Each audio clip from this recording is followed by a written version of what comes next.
Paz e bênção para você e sua família nesta segunda-feira. Alegria de nos encontrarmos aqui para rezarmos a Léxio Divina.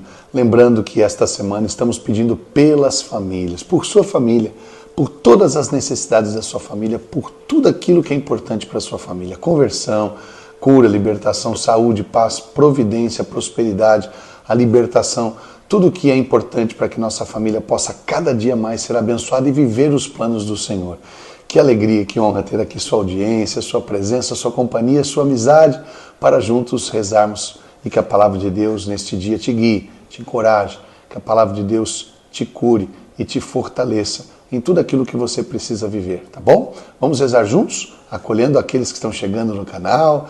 Não se esqueçam de se inscrever, sempre deixa o like, pode comentar aqui e pode deixar seus pedidos de orações também, tá bom? Em nome do Pai, do Filho e do Espírito Santo. Amém. Esta semana Nacional da Família, nos faz acreditar que nossa família é dom de Deus e que nós devemos sim dar uma atenção especial à nossa casa a cada dia e prestarmos toda a atenção se nossa família realmente está dentro do plano de Deus. E aquilo que não está, a gente precisa corrigir. A gente precisa sempre colocar nossa família na vontade do Senhor. Vamos rezar junto?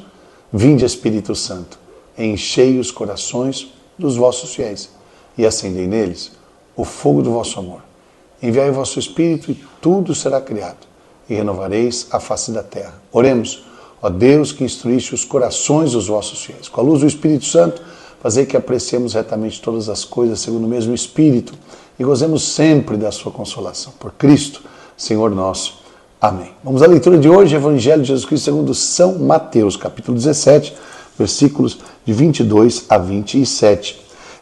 Enquanto caminhava pela Galiléia, Jesus lhes disse: o Filho do Homem deve ser entregue nas mãos dos homens. Eles irão matá-lo, mas ao terceiro dia ressuscitará. E eles ficaram profundamente aflitos. Logo que chegaram a Cafarnaum, aqueles que cobravam o imposto da didracma aproximaram-se de Pedro e lhe perguntaram: teu mestre não paga a didracma? Paga sim, respondeu Pedro. Mas quando chegaram a casa, Jesus preveniu, dizendo: que te parece, Simão? Os reis da terra de quem recebe os tributos ou os impostos? De seus filhos ou dos estrangeiros? Pedro respondeu: dos estrangeiros. Replicou Jesus: os filhos então estão isentos, mas não convém escandalizá-los.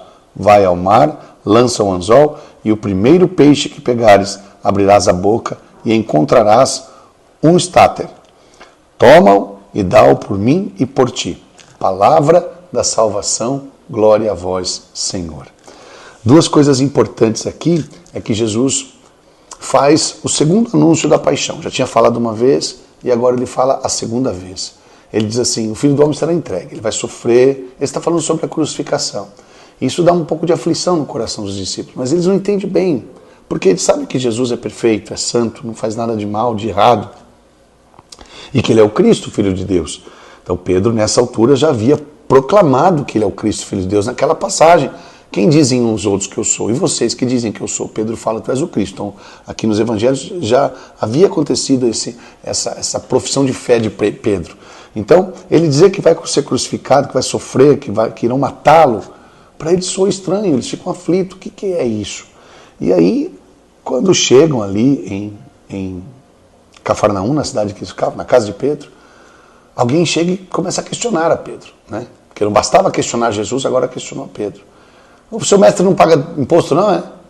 Aí Pedro falou: paga sim, defende, né? Que bonito Pedro defendendo o Senhor, né? Ele paga sim. E aí Jesus se aproxima e diz assim para ele: Pedro, deixa eu te perguntar uma coisa. Quem deve pagar o tributo? Quem deve pagar o imposto? Os estrangeiros ou os filhos? O rei vai receber de quem? Dos estrangeiros ou dos filhos? Dos estrangeiros, porque o filho está isento, ele é filho, ele é herdeiro da terra, ele é herdeiro daquele reino. Mas para não escandalizar, vai lá, pesca um peixe, vai estar lá a moeda, o estáter, né? Você vai pegar e vai pagar o imposto. Jesus está falando que ele é o Filho de Deus. Ele é o dono de tudo. Do sol, da lua, da terra, do mar, do ar. É por ele que tudo foi feito, sem ele nada foi feito. Como é que ele vai pagar imposto daquilo que é ele? Ele que criou. Na sua graça, o seu Pai criou através do seu amor de Pai e da sua onipotência. O Pai criou todas as coisas, ele como filho é o herdeiro de tudo. Como é que ele vai pagar imposto daquilo que é dele? Né? Então, Importante a gente saber disso, que aquele imposto naquela época era uma forma de dizer que a terra não era deles. A terra era dos romanos. Então, você pagava o imposto como se estivesse pagando um aluguel para morar naquela terra, que na verdade era deles, mas que foi tomada e dominada pelo império. Então você vê aquela injustiça, né? E o próprio povo ali, indagando Pedro, quer oprimir ele, né? Quanta opressão nessa vida, quanta opressão. É o que me vem ao coração nessa passagem, quanta opressão. Então tem coisas que nós temos que passar, né? Jesus está falando aqui, eu vou passar pela cruz. Não tem como fugir, eu tenho que passar. É para mim essa dor, eu vou assumir isso, essa é a minha missão. Mas tem coisas que a gente pode evitar. E Jesus evita, quando ele deixa exatamente claro para Pedro, falando assim, olha, eu poderia não pagar, mas para não escandalizar, vamos pagar o imposto, vamos dar motivo. Eu lembro de uma frase de um pregador que ele falava assim, falem mal de mim, mas eu não dou motivo. Então Jesus, ele é irrepreensível. Então tem coisas que dá para evitar, que eu não quero que aconteça. Então eu vou tomar esse procedimento. Agora tem coisas que por mais que eu faça, eu vou ter que passar por aquilo.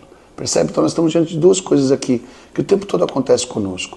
Tem situações que eu vou evitar, eu vou tomar decisões para não escandalizar, talvez eu nem precisava isso, talvez eu nem precisava dizer isso ou fazer isso, mas vou fazer porque talvez a pessoa não consegue entender ainda. Assim deve ser num relacionamento de família. Preste bem atenção. Tem coisas que não tem como fugir.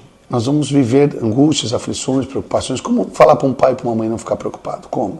Como falar para a gente não ter a luta do trabalho, do dia a dia, de você ter que trabalhar para você pagar as suas contas, sustentar a sua família, ou então alguém que tem inveja de você e vai falar mal de você, uma calúnia. Não tem como fugir disso.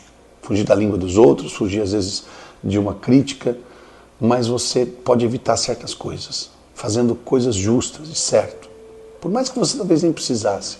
Então por isso que eu digo, tem coisas que vale a pena a gente fazer para evitar o mal, né? Então aqui está bem claro isso. E Jesus vai falar então, pague por mim e por ti, exatamente para que a gente não dê motivo para essas pessoas. Então Jesus busca a justiça, busca a inocência. Diante do que você está vivendo em família hoje, tem coisas que você tem que viver, tem coisas que você não tem como fugir. Tem situações que você tem que saber suportar, que não dá para superar, mas tem coisas que dá para você evitar. Então que os sofrimentos do cristão sejam aqueles sofrimentos por ele ser cristão, e não por ele ser mal, por ele fazer uma coisa errada, por ele não pagar, por ele não fazer o que tinha que fazer, por ele não cumprir sua obrigação, entendeu? Então, muitas vezes alguém vai falar de você e você não dá motivo, essa ação realmente justifica aquilo que Jesus passou na cruz. E quando eu falo justifica, não justificar o Senhor, para dizer que Ele é o mestre e nós vamos passar igual. Se Ele foi criticado, nós também seremos, às vezes, fazendo a coisa certa, mas que seja, sim, fazendo a coisa certa. Pedro vai falar isso depois na sua epístola, que nós não sejamos caluniados por fazer coisa errada, que sejamos caluniados por sermos cristãos, aí vale a pena. Então pensa hoje nessa palavra e medita isso. O que na minha família eu tenho que viver, tenho que passar, eu tenho que suportar e saber administrar. Mas o que eu posso evitar? De repente uma ação, uma palavra, um pedido de perdão, né? Isso vai mudar tudo.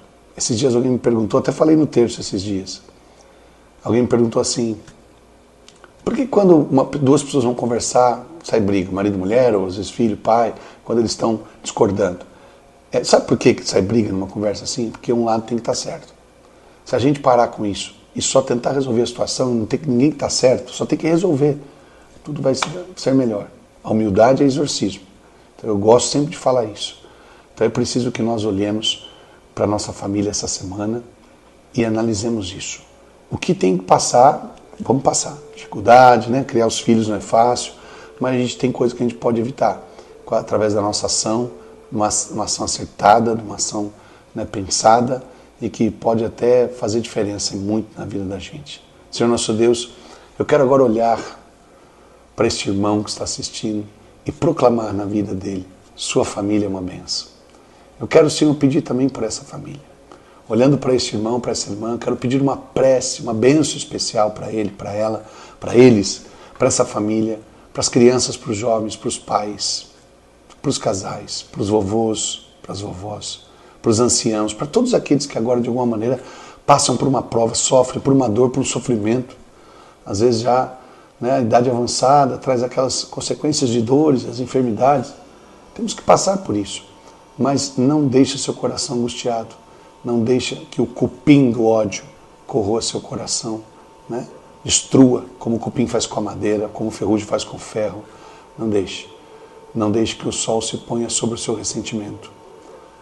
Pense no seu fim e perdoe teu próximo. Ave Maria, cheia de graça, o Senhor é convosco. Bendita sois vós entre as mulheres. Bendito é o fruto do vosso ventre, Jesus. Santa Maria, Mãe de Deus, rogai por nós, pecadores, agora e na hora de nossa morte. Amém. Nossa ação do dia hoje, como proposta da Alexio Divina aqui, ó, está comigo na minha mão. Se você ainda não tem, pode adquirir pela nossa loja virtual, rodrigolouvoregloria.com.br. Chega aí na sua casa, viu? Então, olha só, que bonito que Alexio propõe pra gente. Evitar exceções. Mesmo que eu tenha direito a elas. Tá vendo? Mesmo que eu tenha direito. Jesus tinha direito de ser filho, como filho não pagar o imposto. Então evita as exceções. Vamos evitar o excesso de palavras, excesso de comida. Hoje, evita as exceções. Mesmo que você tenha direito. Mas evita muito excesso, né? Então vamos pedir hoje que Deus nos dê a modéstia. Assim você vai ser muito mais feliz, tá bom? Que o Senhor esteja do teu lado para te orientar. Que o Senhor esteja à tua frente para te guiar, atrás de ti para te preservar, acima de ti para te abençoar e aqui dentro do teu coração para te conservar firme na fé. Em nome do Pai, do Filho e do Espírito Santo. Amém. Ó, se você ainda não adquiriu o seu terço Deserto Florirá, adquira hoje mesmo, tá? Você vai participar da jornada ou está participando. Adquira o terço, ajuda a Missão Louvor e Glória, reze conosco, alcance graças e não se esqueça de que você é uma bênção, tá bom? Fique com Deus, uma excelente segunda-feira para você. Até amanhã, a gente se encontra aqui. Certo florirá o meu deserto